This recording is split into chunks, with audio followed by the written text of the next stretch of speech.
would not be an exaggeration today to say that U.S.-Saudi relations are the closest that they have ever been for nearly a decade after the terrible events of 9/11. It seems that Saudi Arabia today is more of a partner and friend to the U.S. than at any time in the past. What we want to do is open a dialogue. There are misapprehensions about the West on the part of the Muslim world.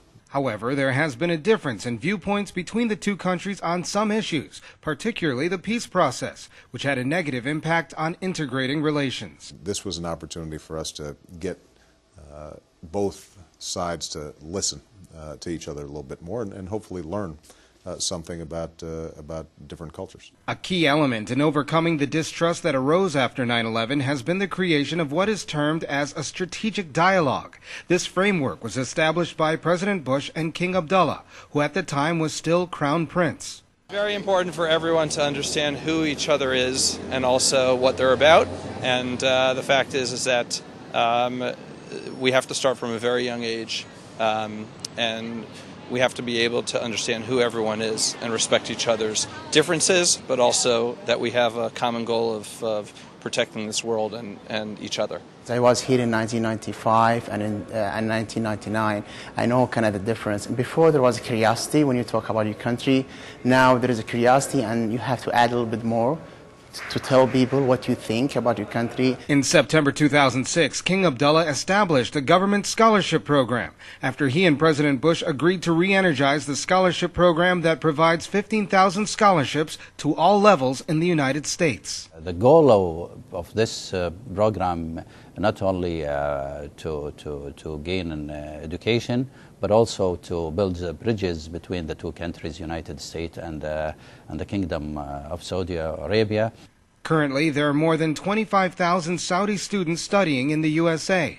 The students are spread out all over the United States. 25% of these students are women and will most likely return to Saudi Arabia with skills to help Saudi society. We can make a lot of development through doing movies or doing episodes or anything that is related to media.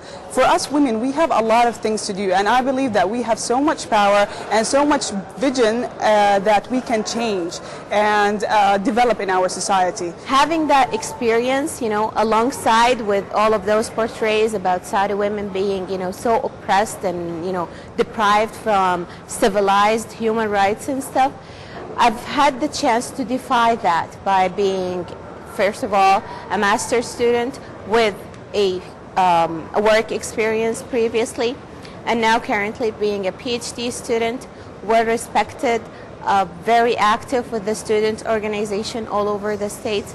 That's really added to my experience as a woman who will take the knowledge of the United States and take the experience that I learned by being here and taking it back to Saudi Arabia. My country, Saudi Arabia, as well as my parents, hold a great respect to the United States educational system. Rawan is an example of one of these students. She's a young woman who graduated from the University of Wisconsin-La Crosse with a highest honor GPA of 3.9. She received the 2010 International Student Academic Excellence Award and has an interesting background. Rawan can speak 4 languages fluently: Arabic, Spanish, Russian, and English, and graduates today with a GPA of 3.9. Rawan represents the crossroad and interface between the Middle East society and the West. I was not the only one who benefit from this experience, but also my peers at the classrooms I studied in, and my professors learned a lot about my culture and my religion and about me in specific by having me in classes and by interacting with Americans. They learned about the Saudi culture, and I believe and I hope we changed a lot of the stereotypes about Saudi women. She's very involved with not only Saudi Arabian students, but students from every background and every part of the world, and certainly from the United States here at the university. And she's worked very hard to kind of bring those students together.